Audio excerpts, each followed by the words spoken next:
جنگ صفین بھی لڑی گئی، جس حوالے سے ہم اپنی گفتگو اگلے جمعوں میں کریں گے۔ اس جنگ کے حوالے سے ایک حدیث روافض نے، حدیث صحیح ہے لیکن جس طرح اس کو مینوپولیٹ کیا اپنے حق میں، عمار کو فیا باغیہ قتل کرے گا، عمار، حضرت عمار کو فیا باغیہ قتل کرے گا، اس حدیث کو بنیاد بنا کر حضرت علی کے خلاف جس نے جنگ لڑی، نعوذ باللہ وہ کافر۔ یہ عقیدہ ویسے ہی باطل ہے۔ آپ بتلائیے طلحہ جنتی ہیں، زبیر جنتی ہیں، عائشہ جنتی ہیں، آج ہم نے گفتگو یہ کی۔ اس کا مطلب ہے کہ آپسی اختلاف کے باوجود دونوں فریق جنت میں جا سکتے ہیں جب وہ صحابہ ہوں، کیونکہ صحابہ کی خطائیں وَكُلًّا وَعَدَ اللَّهُ الْحُسْنَىٰ، اللہ نے اگلی پچھلی ویسے ہی معاف کر دی ہیں۔ اور حضرت علی جمل کی بات نہیں کر رہا، صفین جس کو آگے ہم نے بیان کرنا ہے، اس کے اندر علی کے ساتھیوں نے علی سے پوچھا یہ جو قاتل اور مقتول ہیں ان کا انجام کیا ہے؟ حضرت علی نے کہا اللہ کی قسم جو اللہ کی رضا کے لیے اجتہاد کر کے اپنے موقف کو درست سمجھ کے لڑا ہے وہ قاتل بھی جنتی ہے، وہ مقتول بھی جنتی۔ علی کہہ رہے ہیں۔ علی کے ساتھیوں نے کہا پھر آپ لڑوا کس وجہ سے رہے؟ میں لڑوا رہا ہوں، یہ لڑائی سپاہیوں نے چھیڑی ہے، قاتلین عثمان نے چھیڑی ہے، نہ حضرت علی کا کوئی ارادہ تھا۔ اس حدیث کے حوالے سے دو تین باتیں سن لیجئے۔ فیا باغیہ، عمار کو فیا باغیہ قتل کرے گا۔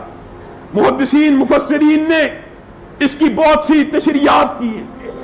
سب سے پہلی بات، جو الزام روافض لگاتے ہیں بالفرض ان کے الزام کو ہم مان لیتے ہیں۔ مان لیا ابو غادیہ رضی اللہ تعالیٰ عنہ نے عمار کو شہید کیا روافض کے ہاں، اور بعض مصادر میں یہ بات ملتی ہے لیکن یہ تاریخ کی باتیں ہیں۔ ابو غادیہ کون ہیں؟ اگر ان کو صحابی مانا جائے، اگر ان کو صحابی مان لیا جائے کہ یہ صحابی ابو غادیہ ہیں جنہوں نے عمار کو شہید کیا، اور عمار کے بارے میں نبی کریم نے فرمایا اس کو فیا باغیہ مارے گا، یعنی باغی گروہ مارے گا۔ اگر یہ شیعوں کا استدلال مان لیا جائے کہ یہ صحابی ہیں جنہوں نے عمار کو شہید کیا تھا، اگر مان لیا، بالفرض ہم سب مان لیتے ہیں۔ آپ کو پتا ابو غادیہ جس صحابی کے اوپر یہ الزام لگایا جاتا ہے وہ کون تھے؟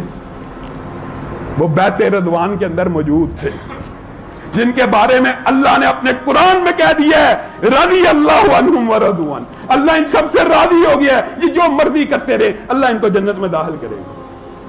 اب بتلائیے، آپ بتلائیے، جس کو اللہ جنت کی بشارت دے رہا ہے آپ اس کو جہنمی کس انداز میں کہہ سکتے ہیں؟ ہاں، جو دیگر علماء کا کہنا وہ یہی ہے یہ ابو غادیہ صحابی نہیں تھے، یہ ابو غادیہ نامی ایک خارجی تھا، اس کا نام بھی ابو غادیہ تھا، بلکہ اس کا اصل نام شیعہ مصادر میں ابو عادیہ الفراری لکھا ہوا ہے، ہمارے مصادر میں نہیں، شیعوں کے مصادر میں۔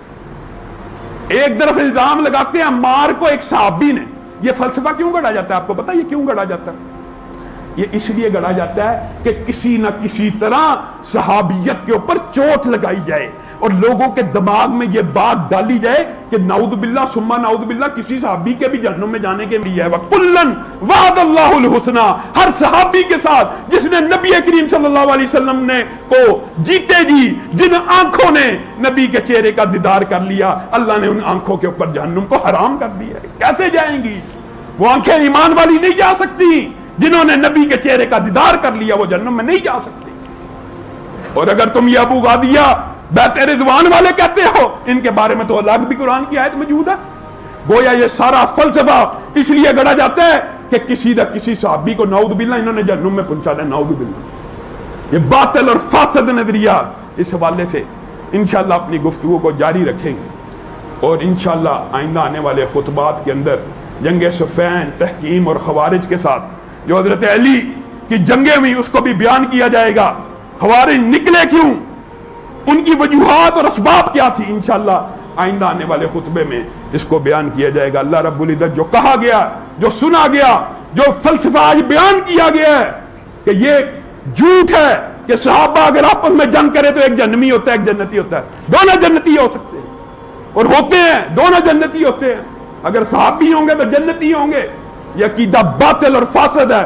آپ بتلائیے ان تین بڑے اکابر صحابہ کے بارے میں، طلحہ، زبیر اور امی عائشہ کی الگ سے فضائل بے شمار ہیں۔